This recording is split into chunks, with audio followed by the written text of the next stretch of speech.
हरि ओम। ॐ सहनावतु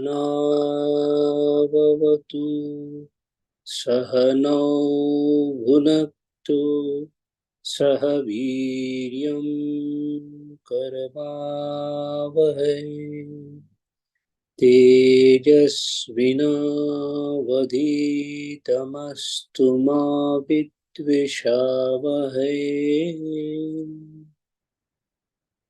ओम शांति शांति शांति। श्रुति स्मृति पुराणानाम् आलयं करुणालयं नमामि भगवत्पादं शङ्करं लोकशङ्करम्। शङ्करं शङ्कराचार्यं केशवं बादरायणं सूत्रभाष्यकृतौ वन्दे भगवन्तौ पुनः पुनः।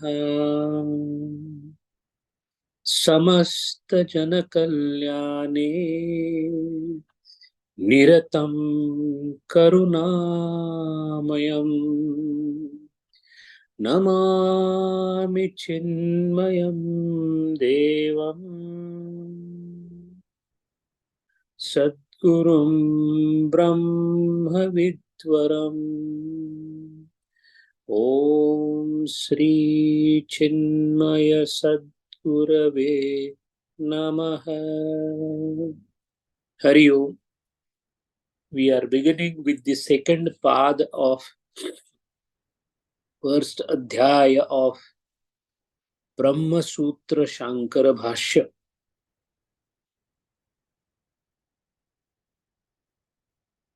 In our everyday existence, we have a very common thing occurring to everyone. We realize that we are constantly willing to do something. There is constant presence of will. What do we do throughout our life? We do a lot of things, but none of those things that we do are done without the will to do it. So this habit of willing to do something, this addiction of to will something, to wish something, is a constant factor in our mind while thinking. What do you do when you get up in the morning? The first thing we do is we will, we wish. I shall do this today. I must, or I ought to do something today. So the actions are nothing else but the final prints that are seen in the field of activity. However, the projector of these actions, the one that defines the action that we do every day, emanates from only and only one thing, that is willing. We will, so we do. It never happens that we do and then we will. We call this willing as thinking. Think little deeply about thinking. When you think about thinking, you are in the art of contemplative meditation. When you do as you think, you're not in the art of meditation. I eat because I will that I think I will that I must eat. So I wish I want to eat something, a beautiful delicacy, and I go and I eat it. It's not an art of meditation.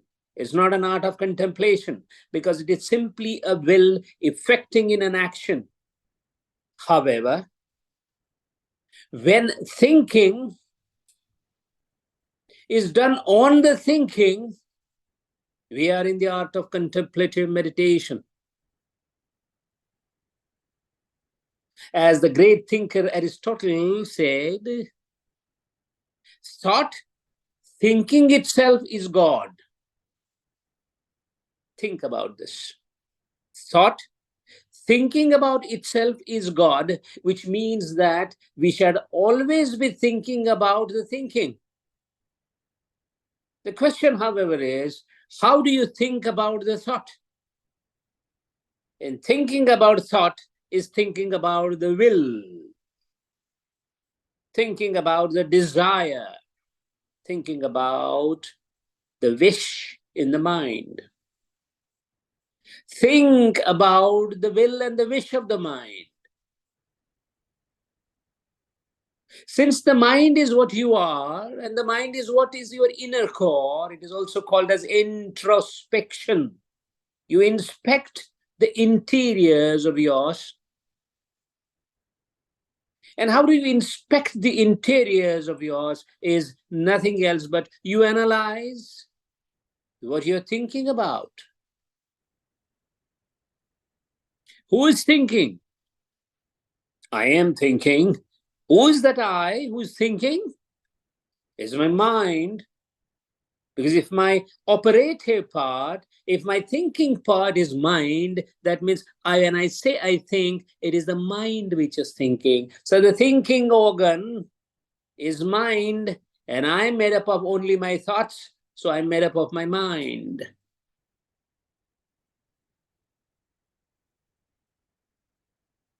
What does an officer do when he implements the law? He's simply implementing it. It is a law which pushes, which compels the officer to execute it. So the rest of the body that I have, my hands, my eyes, my indriyas, my karmendriyas, my jnanendriyas, they're all executors of the action which originated in the will or the wish, which is at the center of activity center called mind. So the business of minding the mind, the business of thinking about the thought, is nothing else but analyzing, visualizing the thought itself. And what is the instrument with which you analyze or dissect the thought? It is another thought. What an irony. We want to go to the root of the thought, and what is the instrument used for that? Is again a thought.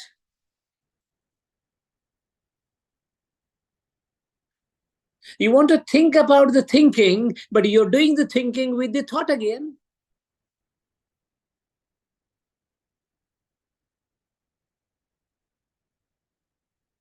Can you test a mango with the mango? No. The tester has to be different than the mango. Then one can test the mango. But have you ever heard of mango testing itself? Sounds paradoxical. Sounds ironical. Sounds impossible.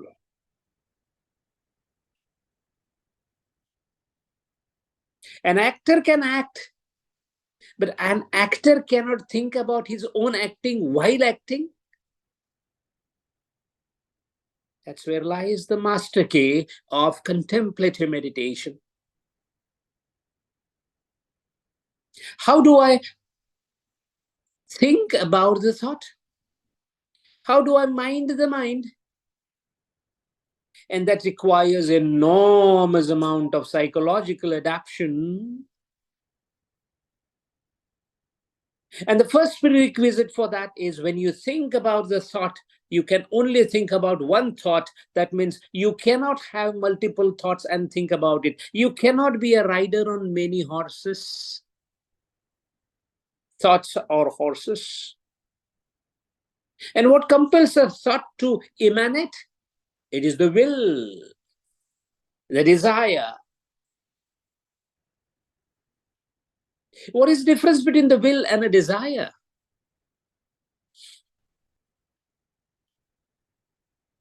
When you're sure about what you are willing, it becomes a desire. I am willing.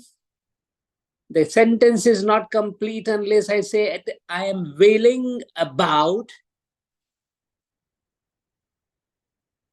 I am, the sentence has no meaning. I am thinking, sentence has no meaning. I am thinking of eating something.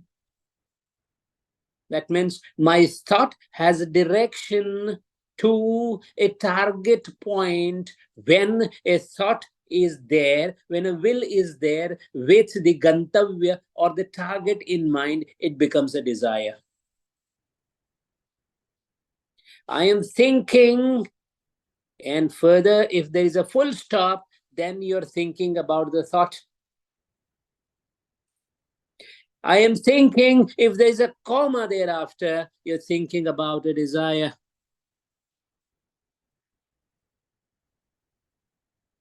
And in the art of contemplative meditation, I am thinking should be followed by a full stop, not a comma.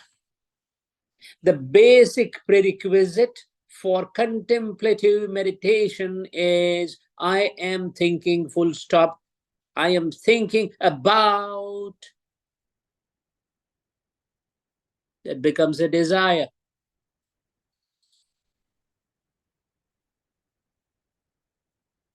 What could be the way about thinking about the thought? How do I approach the thought? How do I think about thinking? How do I catch that absolute, subtle, flashy, minuscule thought that which doesn't have any shape, any body, but the existence? What kind of color the thought has? Nothing. So if the thought doesn't have the color, can I see it? Can I visualize it? You can't. What kind of taste the thought has? No taste.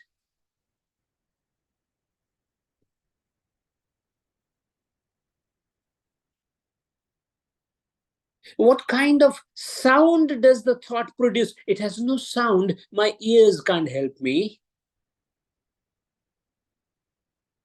Can I smell the thought? No, you can't. Can I speak about the thought? What you thought you can speak about, but you cannot speak about the thought. Getting into the deeper levels now. You can speak about the thought of something, but you cannot speak about thought per se, thought in purity, thought in its entirety as thought. So logically, it goes without saying that I cannot think of the thought with the help of my sense organs. And when sense organs fail, the world fails. Because the world is nothing else but the projection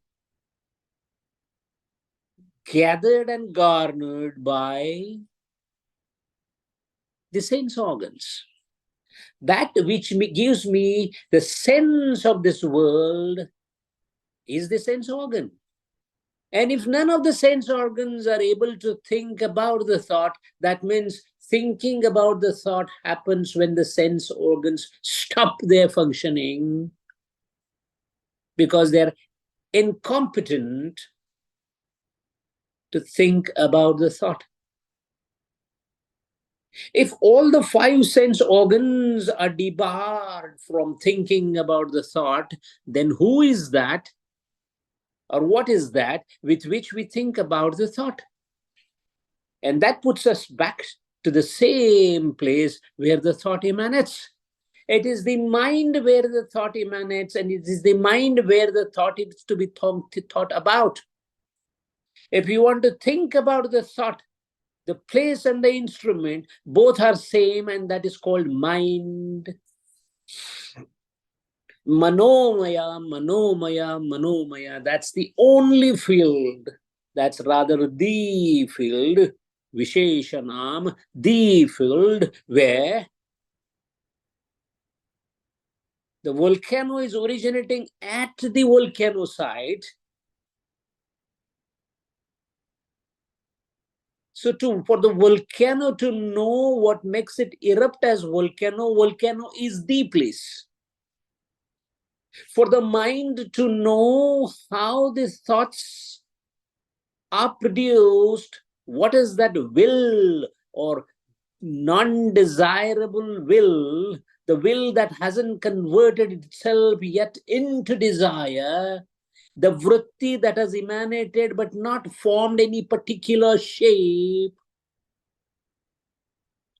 that Gangotri, that origin of water, which later on has become mighty Ganga,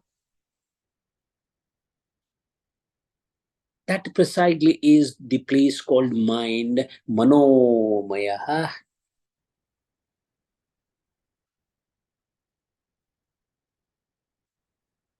And then in that contemplation, we realize that the very ability to think, to will, which later becomes desire, the very purest essence of the will is nothing else but the Atman or the Brahma.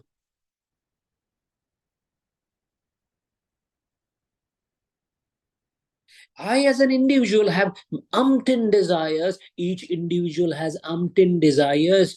Thousands and millions are having desires in this world. But all the desires of all the people in this world are ultimately coming back to a single source called willing. Individual mind wills. Collective mind also wills. The sun rays are scattered through the forest, through the mountain, on the stone, in the river, on the bodies of different animals. Yet all the rays are coming from one sun blazing in the sky. Each sun ray has an individuality depending upon where it is shining. It could be a sun ray on the stone or a sun ray on the body of a human being. But all the sun rays belong to a central source of illumination called the blazing sun in the sky. In the similar manner, all the wills, which in turn have become desires, all coming from a single source of the will, which is scattered in individuals called Jiva or Upadhi, which are called by different namas and the rupas. All of them are originating from one single source. And in order to reach to the single source, one has to think about the origin of these sun rays and trace the sun rays slowly back into the central disk, illuminating in the sky. And that's when one will realize that it is the sun, and the blazing sun, nothing else, that is the source of light, which in the name of sun rays is scattered throughout the world. In the similar manner, the ground on which one thinks In order to trace back from where the will has emanated, one pursues back the will. The thought is nothing else but the reflection of the will. So by thinking about the thought, we are trying to grapple with the will part of the mind. And the will, when it is caught in a proper manner, by focusing on the will itself, which is an extraordinary level of meditation, which is a meditation on the thought that the will is what the whole world is, and all the world is just the effect of the cause, which is the will, which is in me, which in turn is the will of all. Essentially getting back to the source of one will. There is one in this world which is the cause of all the wills and desires in the world. All the desires and the wills of the world have come from one single source. And to get back to that source, through the faculty that an individual has got, which is called thinking, is a vidya. When a thought thinks about thinking, it is called vidya. When a thought thinks about anything other than thinking, it is called avidya.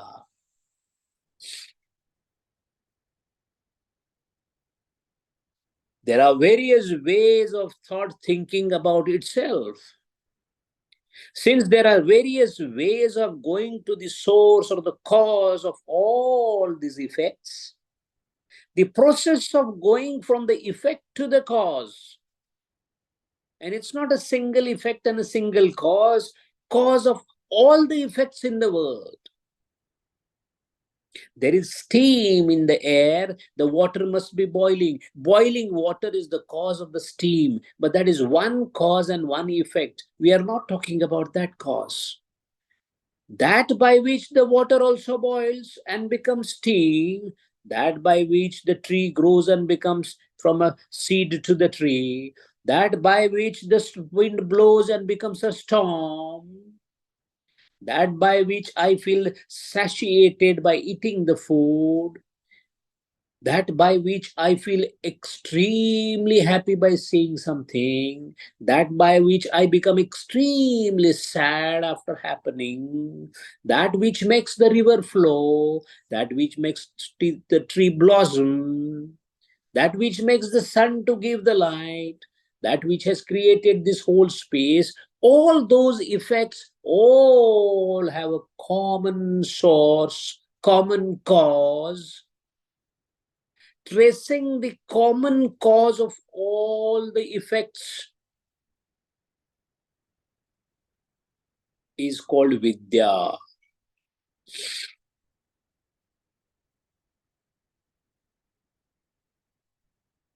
And this particular pattern of getting back into the cause from the effects, because there are multiple effects, there are many ways of converging all these effects into the cause. Each of them are called vidya, and the Upanishad or the Vedanta is full of such vidyas.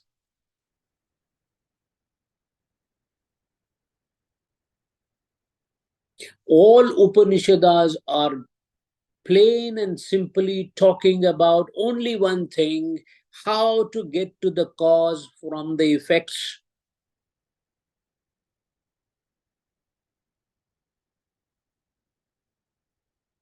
Which is also called in philosophical language as Satkaryavad.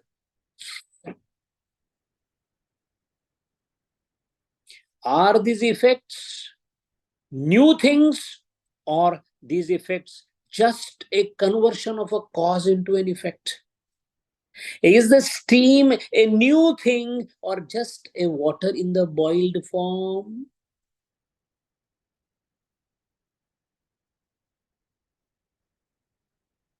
For those who believe that the cause is separate and the effect is separate, for those who believe that the yogurt is separate than the milk, It's not that milk has converted itself into another effect called yogurt. Those who believe that the effect is a new thing by itself and not an effect of or conversion of a cause are called arambhavadi.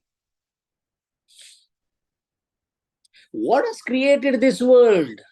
A single cause has transformed into the world.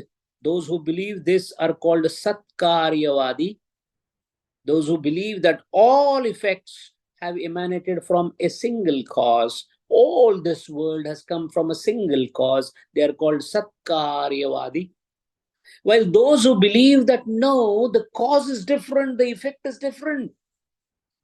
How can the God who is ever happy and blissful create something which is ever full of sorrow?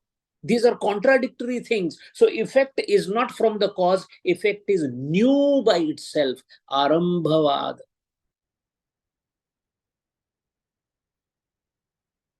Cause and effect, completely unrelated. Arambhavad. Cause is the effect. Satkaryavad. And there is a middle ground that cause and effects are not separate. Cause is not the effect, but cause has transformed itself into the effect called parinamavad. God created the universe, and it is the God only which is the universe.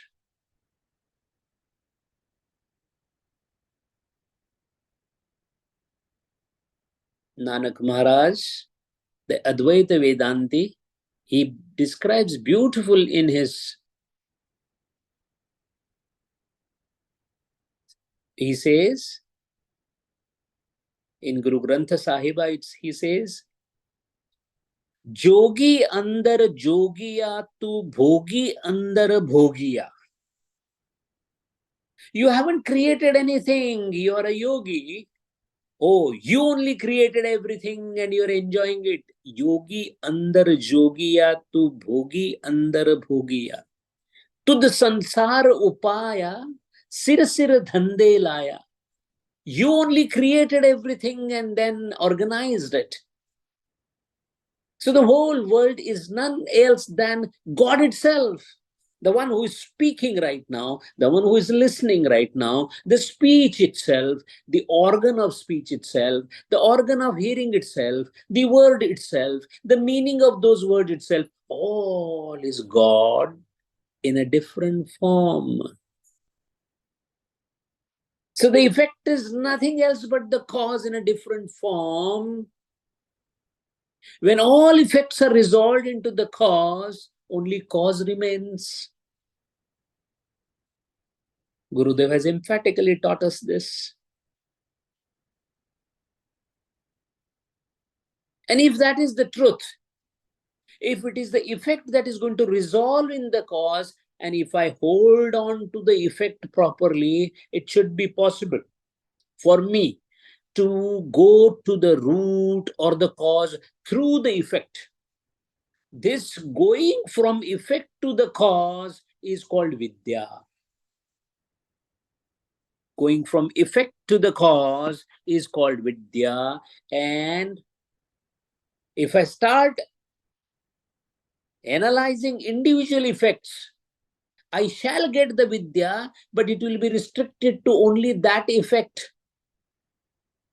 A molecular biologist focuses itself on only the effect on molecules, and he then gets Nobel Prize for inventing or discovering something which is the effect and the cause relationship. All researches in this world are nothing else but the research of cause and effect.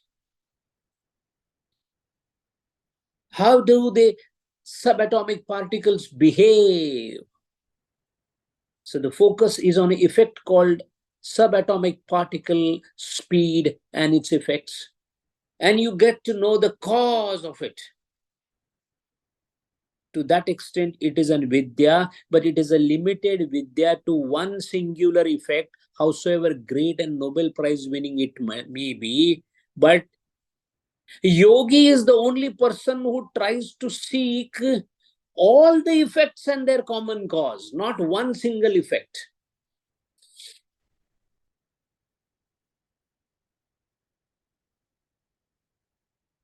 You become sick and you're suffering from fever. The effect has come. The doctor analyzes the effect and goes to the cause as bacterial infection and then treats it. So he went from the effect to the cause, but here the effect was on body. So he came to know the knowledge of the body in a limited manner. So it is a vidya called a Vaidyaka Vidya in limited manner. The yogi is not satisfied with single thing. He wants to know all these effects must be having a common cause. He's not interested in a spatial effect and a spatial cause. He's interested in a common effect and a common cause. Samanyataha, not visheshataha. Visheshatva means you are going for some peculiar transformative specifics. The yogi is not interested in it.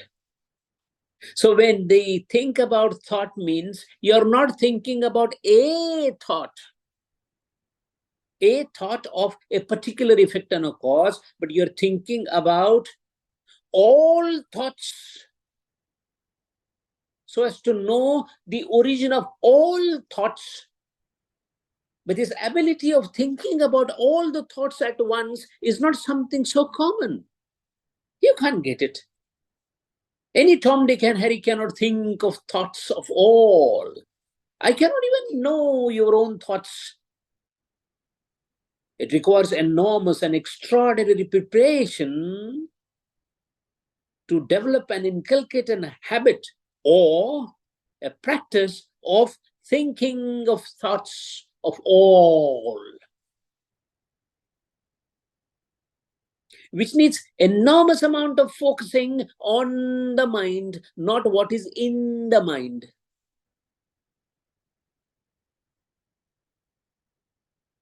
What is on the mind? Analyzing the mind by the mind to know the mind is essentially what is called minding the mind, is essentially what is thinking of the thought. And this is the main crux of Chandogya Upanishad, Shandilya Vidya. One of the greatest of the great Upanishads. The treasure trove of all the human knowledge that one can think of. No grantha can go beyond it, because that is the utmost, and that is something which is the end of all knowledge, is called Upanishada. Chandogya Upanishada speaks about these highly purified, highly concentrated vidyas, which help you in realizing the ultimate reality or the Brahma. Upanishads do not talk about any special effect. Upanishad is not a compendium of physics or chemistry or biology. It is the compendium of compendiums.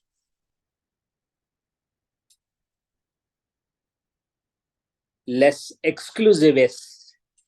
For those exclusive people, for those extraordinary people with extraordinary might of concentration, are the only inhabitants of this particular Vidya.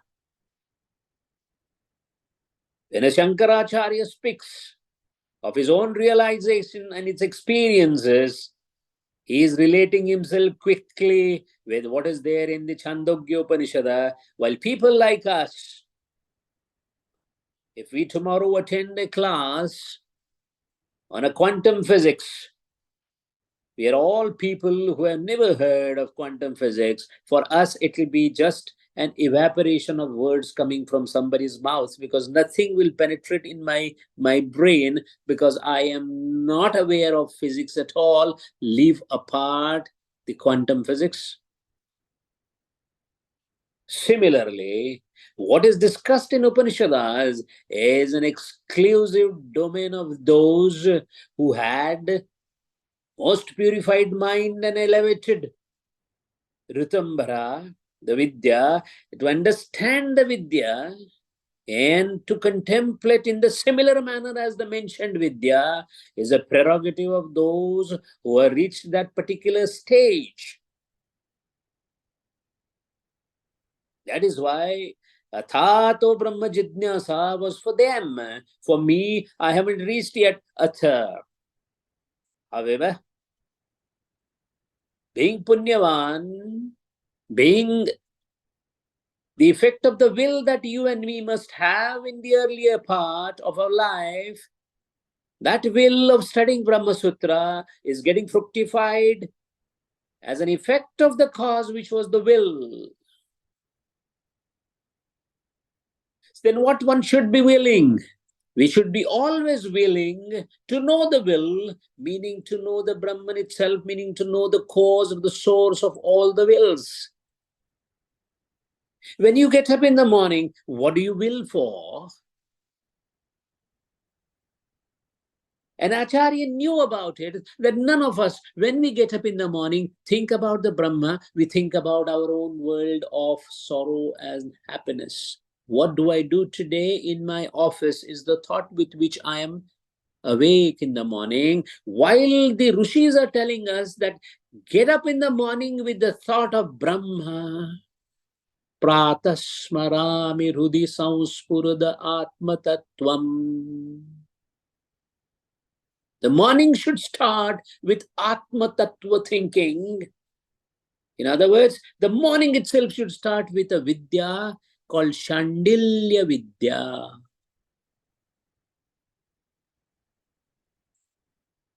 Take any of the Vidyas.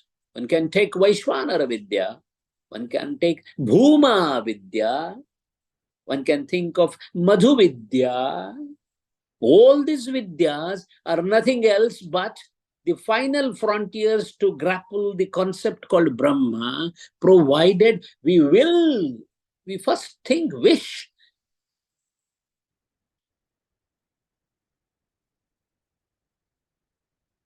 Our will, our wish, our desire has to be of only one thing, to know the Brahma. Why? Because if you will, you shall is the rule of the cosmos. Whatever you think, you shall be, it itself means whatever you will, you will. So the origin then goes to will and will and will. The highest of the will that one can think of, one can will of, is to know the Brahman. Why? Because that is the point where willing ends. Then what remains? Universal will remains. Individual will ends.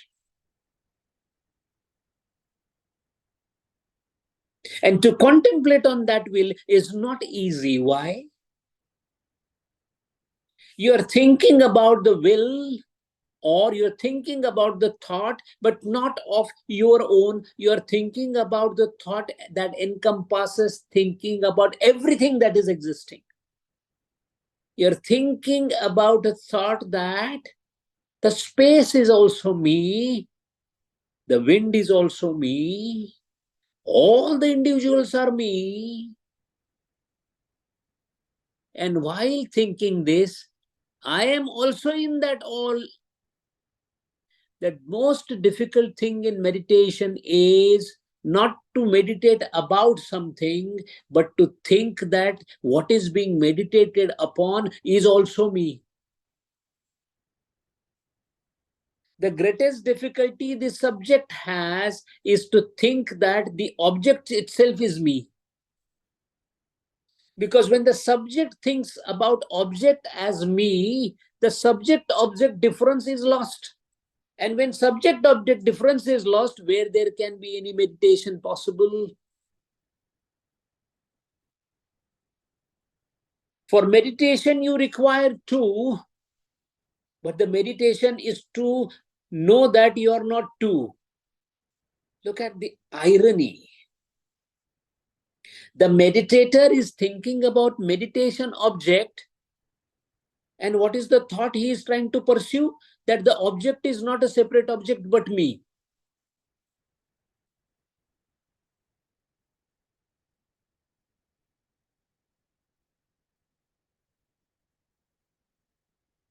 Meditator gravitating into the meditative object, becoming one with the meditative object.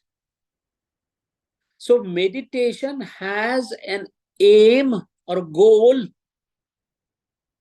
The goal of meditation is not to meditate. Sounds very, very controversial. The goal of meditation is not to meditate, because when you meditate, you are meditating upon something. That means the meditator is separate than the meditation object. And when this particular difference or the gulf is obliterated, is completely written off, is completely cleared off, then where is the meditator? Where is the meditative object? The meditator has become the meditative object. The meditative object has become the meditator. And when that happens, no meditation is possible. And that is why Brahma cannot meditate.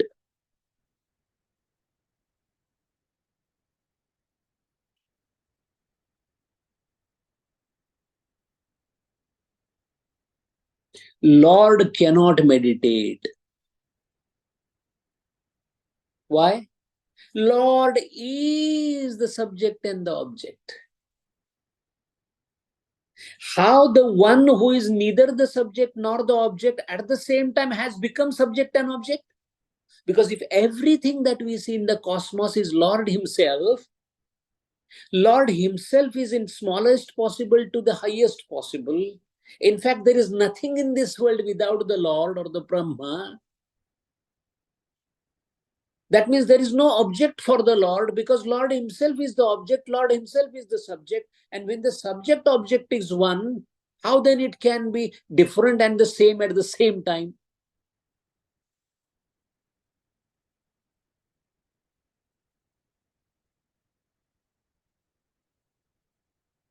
That is the most important $1,000,000 question. Lord created everything, but Lord himself is in that everything. How can you create something when you are only one? You can be one or you can be many. But in many also he is there, and yet he is one. In third adhyaya, that slok comes from Lord Krishna, where he says that they are in me, I am in them, but I am not in them. But very confusing. We never contemplated on that shloka deeply. Lord says, Arjuna, I am in them, they are in me, and then immediately he says, I am not in them. What is this business of I am in them, they are in me, I am not in them? Hum sabma, sab hamima, hum hai bahuri akela. You say you are one, you say I am in everything. Moment you say I am in everything, that means you are in two places. But you say I am only one. This is the mystery. This is the mystery of metaphysics. This is the mystery of philosophy. This is the mystery what you get resolved in the realization. On one hand, Gurudeva felt that they are come to learn from me, so I must speak to them. At the same time, he felt that they are me. Can I teach to myself unless I am separate from myself? I cannot.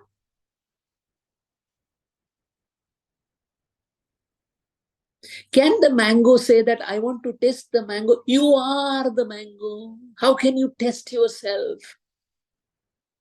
The eye wants to see itself.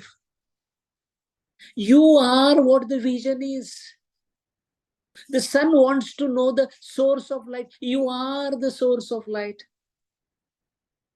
That's fine. You are the whole world. Fine. If you are the whole world, then how the subjectivity, objectivity is there in this world?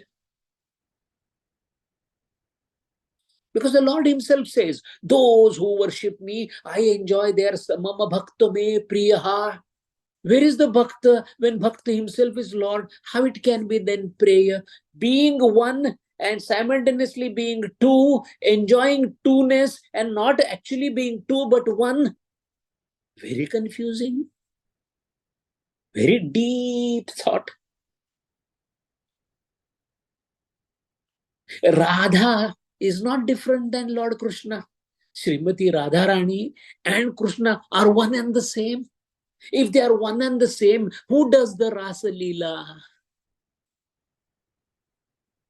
You say, I am one. Then you say, I am two and I enjoy the world. Again, you say, no, no, but I am one, but I am two, but I am one. Two or one. Because our mind is so limited in understanding that we cannot understand anything unless it is either one or either two. Being one, simultaneously being two, but yet being one is beyond the understanding of our current state of mind. You require a different level of mental status, supra conscious state.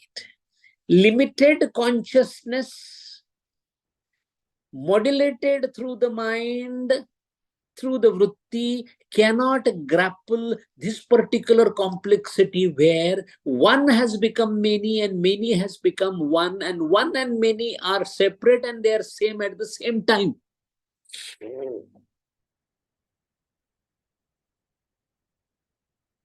To reach to this conclusion, if one progresses through dissecting penetrative behavior of analyzing the mind, more so the thinking of thought, then one can understand this mysterious phenomena which is currently mystery to us. Because those who are bound by time and space are condemned to not understand it. To understand this particular thing that he is one, he is many, many not one not many, enjoying manyness but not still many, this requires transcending the boundaries of time and space, transcending the boundaries of time and space, meaning being out of creation than in the creation. You are out of water and you are swimming. Impossible for us to think. You can either be out of the water or inside the water swimming. No, I'm outside the water and yet I'm swimming. This is the mystery. This is the Vidya. This is the Vidya taught to us by the great Rishi called Shandilya Vidya. That is the subject of second pad of the first adhyaya which we are going to start.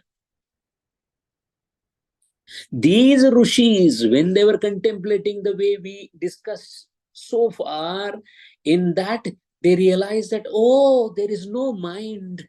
It is mind itself is Brahma. What's happening in the mind? The mind is able to analyze the world and understand the world. So the jiva thinks that I am what I am. This body, this sharira is me. It's all happening because of erroneous perception through the sense organs happening at the mind level. Since they think about the thought, they come to know the operation of the mind, and then they focus on the mind, and then they realize that all that what is happening through the sense organs is pretty secondary and useless. The one who is illuminating the mind is then seen by them at the place called mind, and they see that and they say, ah, the mind is nothing else but Brahma. Who is saying this? The elevated Rishi in his Unmani Avastha, in his mind. By focusing on this Shandilya Vidya, he realizes that the mind is nothing else but the operative part. It is nothing else but the instrument. The one which is making this instrument life is the life force behind it, the light behind it. That light is none else but a restricted light in a body called Atman.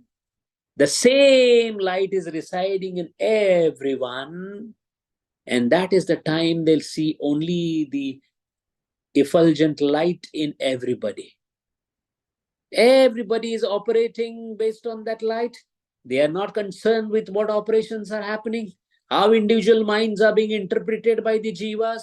They look at everything in this world and they see only the sparks of light. There's a whole vana.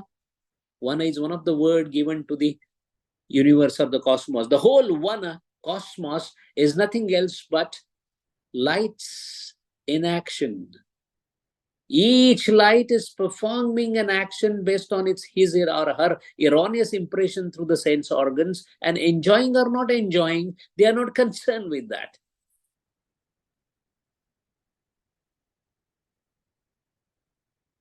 Because he has reached a stage of Brahmadhyana, everything around looks like just the same Brahma in different upadhis. The plurality is seen at once with simultaneous perception of unity. Is all one. No difference ever possible. Oh, that's the light fallen on a pond. That's the light fallen on a waste matter. That's the light fallen on Ganga. That's the light fallen on the Himalayas. That's the light fallen in a ditch. That's the light fallen on a dirty water. Is all light. The dirty water doesn't matter. The Himalayas do not matter. The Ganga doesn't matter. What matters is the light that is everywhere. And in this state of this realization, the Rishi spoke something that became the part of the Vedanta. Vedanta is nothing else. Upanishads are nothing else but every single breath of that individual who has now become the universe, the cosmos, at a cosmical level, at the level of cosmos, at the level of all becoming one. The cosmos itself is speaking through a body called Shandilya Rishi. So what he spoke, what he uttered became the ultimate. That became a part of Vedanta. That's why there is nothing in this world that can ever go, or even ever try to go beyond the boundaries of knowledge that are existing in Vedanta, because that's where the knowledge ends. The knowledge ends because there is only knowledge that is left. Knowledge, knowing knowledge. Thought, thinking thought. Thus far, no further, the entire boundary of the knowingness ends with this Vedanta, and that is why these 3 shlokas of the 3rd adhyaya, 14th section, shloka 1, 2, and 3 of Chandogya is the main subject matter of the 2nd pad.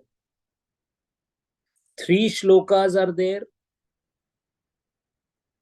These 3 shlokas alone are enough for anyone to understand the Brahma itself. The one who contemplates what is mentioned in these 3 shlokas, the 3 shlokas are the shlokas of a realized soul called Shandilya Rishi. There were many who did not speak. They realized the Brahma and abdicated their bodies. Why? There is no awareness of the body, because what is awareness? The pure awareness being there. There is no awareness of you as an existence and as an individual. When you do not know that you are existing as an individual, where is the thirst? Where is the hunger? And that being upadhi, the thirst is not there because he is in Brahma Jnana, Brahma Ananda, Brahmananda Dullati. He is dancing in the tune of Brahman. At that point of time, he is unaware of anything because he's only aware of the awareness. You cannot have spatial awareness. He had general awareness. He's into that, basking into the awareness of everything. That everything, you being the one, the desires have already ended. Only the will has remained, and that will itself is the will, willing the will. At that point of time, since there is no differentiation available, there is absolutely no iota of feeling about your own body. You stay in the same position after about 21 days or so. Because of lack of tending to this particular body, the body dries off and casts off. We say the Rishi is dead. He was dead long back. Maranahi Adhi Rahilo Maruni. Tukaram Maharaj says, I'm dead long back. Dead to everything, including the body. And when such a Rishi just abdicates his body and becomes one with Brahma, he never speaks, he is of no use to us. But thanks to those like Shandilya Rishi, who yet after this realization spoke. However, what he spoke was at that level. So when he spoke, he said, oh, that prana, oh, that mind is Brahma. He is saying about mind and prana, pranamaya kosha and manomaya kosha was from the highest standpoint of the Brahma, because he did not see prana as prana. He did not see mind as mind. He said, mind, oh mind, that is also Brahma. Oh prana, that is also Brahma. So he said, prana is Brahma. What is there in the entire world? Only mind, because mind is Brahma. However, those who have not reached to the Shandilya Rishi level like you and me, immediately we said, oh, prana is sustaining the body. And he is saying prana is Brahma. How can prana be Brahma? Because my prana is sustaining my body. This prana has not created the world, because Brahma has created the world. That means the Rishi is talking about this particular Pancha Prana. The Rishi is talking about the mind that I have. The Rishi is not talking about Panchaprana. The Rishi is not talking about the mind that you and me think. Rishi is talking about that mind where he is able to clearly see the illuminating light of the mind and the mind separately. However, he is pointing towards that mind, saying that, oh, the mind itself is Brahma, which created confusion amongst the common people. And all these samshayas of the common people which arise from the Upanishad have to be quelled or sorted out. This sorting out itself is Brahma Sutra. The Brahma Sutra is nothing else but clearance of all the samshaya that comes to the mind by reading the Vedanta, because Vedanta is supposed to be the final frontier of knowledge. I sit for the study and I come across a statement that Manaha iti Brahmaha. Mana iti Brahmam. How it is possible, Mana iti Brahmam? Mind is not the Brahma. In fact, mind is a modification. Confusion starts, Samshaya starts. Then the other Rishis came to our help. Some poor fellow down the line after 100,000, 2,000 years, one of those rare ones may come and study Upanishad and may get confused. And that is why Badarayana Rishi had a urge to solve this problem, so he wrote Brahma Sutra. Acharya realized that what he started to solve is also creating confusion, so he thought of writing a bhashya on it, which we are studying. But this bhashya itself was not clear, so other Sureshwaracharya and Padmacharya, they came and started again further explaining. That explanation also became difficult because our buddhi is so small. Even those explanations at the end, how much can Rishi Shankaracharya come down to our level to explain us? He has his own limitation. We have limitation in going up. Shankaracharya has got limitation in coming down. And then those who actually bring those truths down to our level, that is where the greatness of Swami Vivekananda, Ramakrishna Paramahamsa, and Guru Chinmayananda lies. They fetch those truths because those truths are like the grains, like the wheat or like the rice grains. We can't eat it because we can't eat rice. Then these rishis like Gurudeva, they converted those into a nice halwa. Now we can eat it because it is tasty. I can bite it, I can test it, I can digest it, because my divine digestive system called my intellect is not powerful enough to have that grains to be digested which are dispersed in Vedanta. That is why the whole exercise of Brahma Sutra and the Brahma Sutra Shankara Bhashya. With this background, we are now ready and perhaps prepared to understand the Pad 2, starting with these 3 important shlokas of Shandilya Vidya, which is contained into the 3rd Adhyaya, 14th section, Shlok 1, 2, 3. Which are these 3 shlokas we will see in the next session. And after that, the 8 sutras, which are entirely dependent on this particular three shlokas, will be abundantly clear. And perhaps then we can say, second pada we have studied. Hari Om. Om Purnamada Purnam Nidam Purnat Purnam Udachyate Purnasya Purnamadaya Purnameva Vashishyate. Om Shanti Shanti Shanti. Harihi Om Shri Gurubhyo Namaha. Harihi Om. Hari Om, Sanjay. Now, this Shandilya Vidya, Vaishwanara Vidya, Bhuma Vidya, and Madhu Vidya, all are in principle same only, isn't it? In principle same, in approach different. Okay, okay. Now, when we sit for meditation, suppose there we are there and a subject of meditation, something.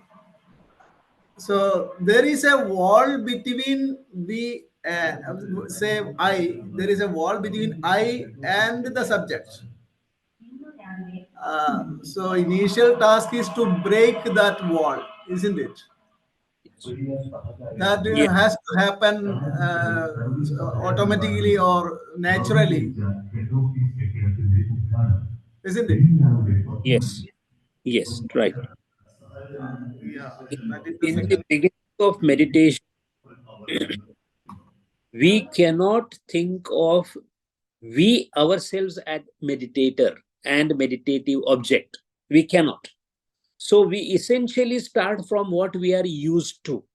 We are used to 2, so we start with 2. We are not used to 1, so that we can start with 1. When we think of 2, that means there has to be an object of meditation, which could be even a vigraha or murti, or which could be a thought. If you are very much inclined for saguna rupa, then you should have a saguna sakara murti in front of you. If you are lucky and advanced enough, then you need not have a saguna murti, but you can have a sakara murti, but you can have a saguna murti. So when you talk about a thought, the thought doesn't have a shape, but it has a quality, guna. And graduating from saguna sakara to saguna nirakar, then comes the last and the final frontier of nirguna nirakar. Nirguna nirakar is precisely what is being described in Vedanta. All the Shandilya Vidya or all Vidyas are the people who are actually into the tertiary or the final flight, where they have ability to focus on Nirguna Nirakara. Otherwise, imagine contemplating on the mind itself. When you contemplate on mind, you are essentially trying to analyze thought, with the help of thought, so that thinking can be laid bare open. Even in understanding an English statement, it is so difficult. Psychologically, practicing this as an art of contemplation is not a matter of an ordinary individual. You ought to become a postgraduate to go for PhD. So you ought to come to that level, then it will happen. But how will that happen? By the force of will. What are you trying to will? You're trying to will that all this is coming from one source. This will take you to that point that you shall become the one from where everything is coming. The will is to see him. Deva pahaya gelo, devachi hovini thelo. Tukaram Maharaj says, I went to see the God, I became the God. Will definitely fructify, because will has inherent potential to fructify.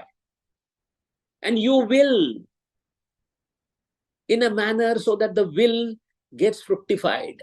So initially, you will that you shall or you won't want to see the Brahma, but when you actually get that, you have no will left, because you say, Aham Brahmasmi. I have become Brahma. I am Brahma. And when I say I am Brahma, willing ends, because willing becomes the nature of the will, is your own nature. Hari Om.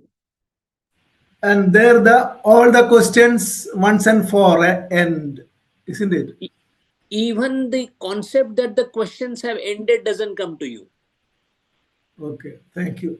And our Panchadashi is talking about this subject only, focusing more on these Mahavakyas of Veda, Tattvamasi, etc. Isn't it? Yes. Okay, thank you. Thank you.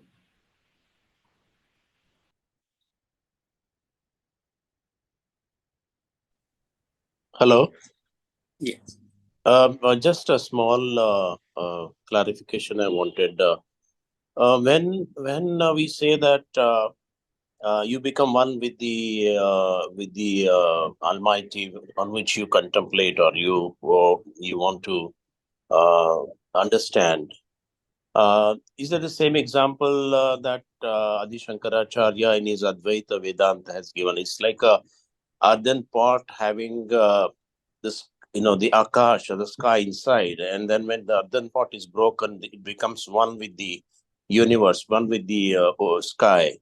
So is it that when we have the will of understanding him, and when we start working towards that, a day comes where you become one with him? That is it aparoksha anubhuti? Is it anubhuti that the person who contemplates, the yogi who contemplates to understand the Almighty, the Brahma, is it anubhuti or is it sakshatkar? What is the? Some people say it's a sakshatkar. He became sakshatkari, and some people say he had anubhuti.